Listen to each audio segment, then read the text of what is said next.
हम इंडियंस ने last year करीब करीब 27.1 बिलियन डॉलर्स के फॉरेन करेंसी स्पेंड्स किए थे। यही नंबर 2017-18 के लिए करीब करीब 12 बिलियन डॉलर्स था। 5 साल में ये नंबर दुगना हो गया। गवर्नमेंट की इस तरफ नज़र पड़ी और उन्होंने नोटिस किया कि 2021-22 में जो एडिशनल फॉरेन करेंसी स्पेंड्स हुए थे उसमें से 90% फॉरेन ट्रैवल को एट्रीब्यूट किया जा सकता था। फॉरेन ट्रैवल के लिए लोग जनरली या तो ओवरसीज टूर पैकेज लेंगे या फिर क्रेडिट कार्ड से इंटरनेशनली स्पेंड करेंगे। सरकार ने बोला कि आपको जहां उड़ना है वहां उड़ो, लेकिन सबसे पहले टैक्स मुझे दे दो। इसके लिए इन दोनों एरियाज में गवर्नमेंट ने टीसीएस के प्रोविजंस को चेंज कर दिया। हमारे जैसे फाइनेंस और बिजनेस प्रोफेशनल्स के लिए ये टैक्स अमेंडमेंट्स बहुत ही इंपॉर्टेंट है, क्योंकि हमें ये समझना पड़ेगा कि इन अमेंडमेंट्स के कारण हमारे बिजनेसेस पे कैसे इंपैक्ट आएगा। इसके लिए वीडियो को एंड तक देखिए और चैनल को सब्सक्राइब कर लीजिए। सबसे पहले ये समझते हैं कि टीसीएस होता क्या है। टीसीएस का फुल फॉर्म है टैक्स कलेक्टेड एट सोर्स। ये एक प्रकार का इनकम टैक्स ही है। इनकम टैक्स जनरली आपके इनकम या फिर प्रॉफिट्स पे लगता है, लेकिन टीसीएस आपके एक्सपेंस पे लगता है।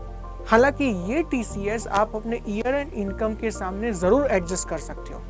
2020 तक गवर्नमेंट फॉरेन रेमिटेंसेस पे टीसीएस नहीं लगाता था, लेकिन 2020 के बाद 7 लाख के ऊपर होने वाले सारे फॉरेन रेमिटेंसेस पे कुछ ना कुछ प्रपोर्शन का टीसीएस गवर्नमेंट ने लगाया हुआ है। यानी फॉर एग्जाम्पल, आप अगर एप्पल के शेयर्स में पैसा इन्वेस्ट करते और वो पैसा 10 लाख रुपए होता, तो 7 लाख के ऊपर के 3 लाख पर आपको 5% टीसीएस देना पड़ता। 2023 में टीसीएस ऑन फॉरेन रेमिटेंसेस में कुछ इंपॉर्टेंट बदलाव हुए हैं। अगर आप इस टेबल को ध्यान से नोट करेंगे तो 3 एरियाज में सबसे ज्यादा चेंजेस हुए हैं।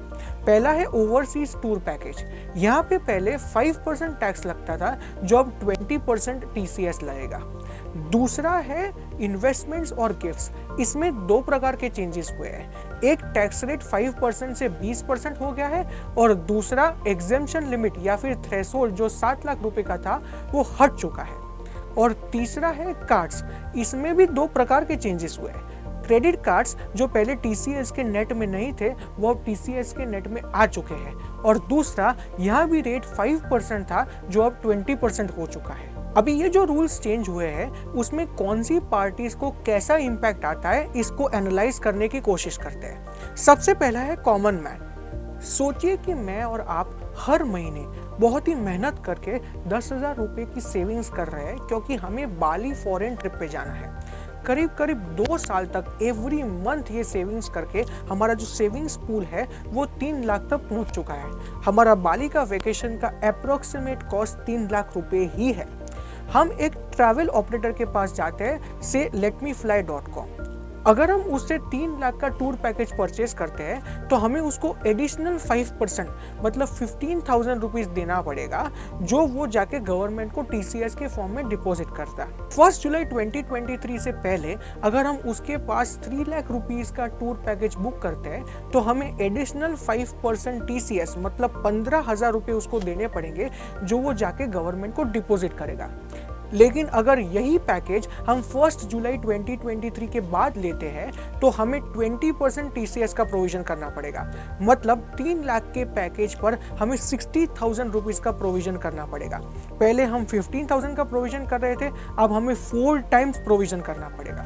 और ये जो एडिशनल टैक्स हम गवर्नमेंट को आज देंगे वो हमारे नॉर्मल इनकम टैक्स के सामने करीब करीब 12 या 18 महीने बाद एडजस्ट होगा।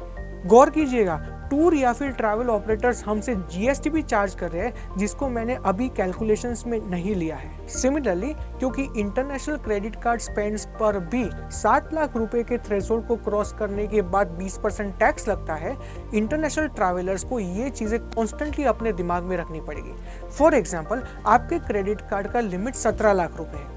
आपने 7 लाख रुपीज का स्पेंड आपके एक वेकेशन में ऑलरेडी कर दिया है। उसी ईयर आपको अगर दूसरे वेकेशन में जाना है तो आप अपने 10 लाख रुपए का क्रेडिट लिमिट एग्जॉस्ट नहीं कर सकते, क्योंकि आपको टीसीएस 20% अपफ्रंट देना पड़ेगा। मतलब आपके 10 लाख के क्रेडिट लिमिट जो आपके पास बचा हुआ है उसमें से आप 8,33,333 का क्रेडिट स्पेंड कर पाएंगे, क्योंकि दूसरा आपके 20% टीसीएस की तरफ जाएगा। दूसरे क्लास ऑफ पीपल जिनके ऊपर एक सिग्निफिकेंट इंपैक्ट आएगा वो है टूर ऑपरेटर्स। हमने ऑलरेडी डिस्कस किया कि अगर आप अपने क्रेडिट कार्ड से इंटरनेशनल स्पेंड्स करते हैं तो 7 लाख रुपए के बाद 20% टीसीएस आपको लगेगा। लेकिन अगर आप डोमेस्टिक टूर ऑपरेटर के पास अपने डेबिट और फॉरेक्स कार्ड को लेकर एक टूर पैकेज बुक करवाते हैं तो विदाउट एनी थ्रेशोल्ड लिमिट आपको डायरेक्टली 20% टैक्स लगने वाला है। अभी अगर इंडिया जैसे देश की बात करें तो यहाँ क्रेडिट कार्ड्स केवल 5 या 10% ऑफ द पॉपुलेशन के पास है। इसी कारण से इन टूर ऑपरेटर्स के टूर पैकेजेस दूसरे लोगों को बहुत ही महंगे लगने वाले हैं। टूर पैकेजेस महंगे लगने के कारण बहुत कम कस्टमर्स इन टूर पैकेजेस को लेना प्रेफर करेंगे, इसलिए इन टूर ऑपरेटर्स के धंधे पे एक सिग्निफिकेंट इम्पैक्ट आएगा। तीसरा पार्टी जो इससे इम्पैक्ट होगा वो है फंड्स। हमने ये डिस्कस किया कि अगर आप $1 भी इन्वेस्टमेंट करना चाहते हैं इन स्टॉक्स आउट ऑफ इंडिया तो आपको स्ट्रेट अवे 20% टीसीएस लगेगा। जो भी लोग फॉरेन स्क्रिप्ट्स में इन्वेस्ट करना चाहते थे उनकी डिमांड कम हो जाएगी, क्योंकि टीसीएस 4 गुना बढ़ चुका है। इससे फंड्स की और अल्टीमेटली इन्वेस्टर्स की डाइवर्सिफिकेशन स्ट्रेटेजी पर भी इम्पैक्ट आएगा। लोग अच्छी तरह से अपने फंड्स अक्रॉस कंट्रीज शायद डाइवर्सिफाई नहीं कर पाएंगे। इसका एक पॉजिटिव इम्पैक्ट ये जरूर आएगा कि लोग इंडियन इक्विटी में इन्वेस्ट करना ज्यादा प्रीफर करेंगे, जिससे हमारा इक्विटी मार्केट ग्रो होगा। तो आप पूछेंगे कि गवर्नमेंट ने ये टीसीएस के प्रोविजंस क्यों चेंज किए हैं? In my opinion there can be one of these 3 reasons और all the 3 reasons. First, spends को ट्रैक करने के लिए, दूसरा अपना रेवेन्यू बढ़ाने के लिए, एंड तीसरा फॉरेन करेंसी में स्पेंडिंग को कंट्रोल करने के लिए। एक स्कूल ऑफ थॉट ऐसा भी है कि अगर गवर्नमेंट को स्पेंड्स ही ट्रैक करने थे तो 1% रेट ऑफ टैक्स पे भी हो सकता है, तो इतना टीसीएस कलेक्ट करने की क्यों जरूरत है? दूसरा, अगर गवर्नमेंट को अपना रेवेन्यू बढ़ाना होता तो टीसीएस के अलावा कितने सारे सोर्सेस हैं, सिर्फ टीसीएस के रेट्स क्यों चेंज किए गए? तीसरा, अगर गवर्नमेंट को फॉरेन करेंसी स्पेंड कम करवाना है तो हमारे टोटल फॉरेन करेंसी रिजर्व्स रफली $600 बिलियन है। उसमें से foreign currency spending for travel is not even 5%, तो इसको कर्टेल करने की क्या जरूरत है? तो गवर्नमेंट की हैट पहनकर ये एनालाइज करने का ट्राई करते हैं कि ये चेंजेस क्यों लाए गए हैं। The first reason is very simple. India का एक बहुत small percentage of population foreign travel afford कर सकता है। करीब 80 लाख लोग ही एक पर्टिकुलर ईयर में इंडिया के बाहर फॉरेन ट्रैवल करने के लिए जाते हैं, जो एक बहुत मीगर परसेंटेज ऑफ पॉपुलेशन है।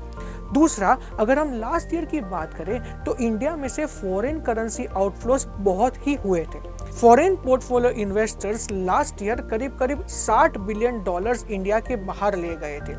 ये आउटफ्लोस प्लस रेमिटेंसेस एक बहुत बड़ा अमाउंट बन जाता है जो देश से बाहर जा रहा है। 2020 से लेकर आज तक इंडियन रूपी का वैल्यू डॉलर के सामने डेप्रिशिएट कर रहा है। 75 रुपए से ये जर्नी शुरू हुआ था, जो 82 रुपीस पे भी आज अटक नहीं रहा है। 2022-23 में इंडिया एक इन्फ्लेशन का प्रॉब्लम फेस कर रहा था। रुपी जैसे जैसे डेप्रिशिएट करता है वैसे वो इन्फ्लेशन में ज्यादा कंट्रीब्यूट करने लगता है, क्योंकि हमारा देश कई चीजें इंपोर्ट करता है और ये इनपुट्स है to various final goods and services. ये फाइनल गुड्स एंड सर्विसेज की प्राइसेस भी बहुत बढ़ जाती है, जिसके कारण इन्फ्लेशन का प्रॉब्लम ज्यादा बढ़ता है। तो अपने फॉरेन करेंसी रिजर्व्स को सेव करने के लिए, इन्फ्लेशन को रिड्यूस करने के लिए और रुपी को डेप्रिसिएशन को बचाने के लिए शायद गवर्नमेंट ने ये टीसीएस के प्रोविजंस इंप्लीमेंट किए हैं। तो मुझे और आपको क्या करना है? 4 चीजें। जब भी हम क्रेडिट कार्ड इंटरनेशनल स्पेंड्स के लिए यूज करें तो हमें इन प्रोविजंस का ध्यान रखना है।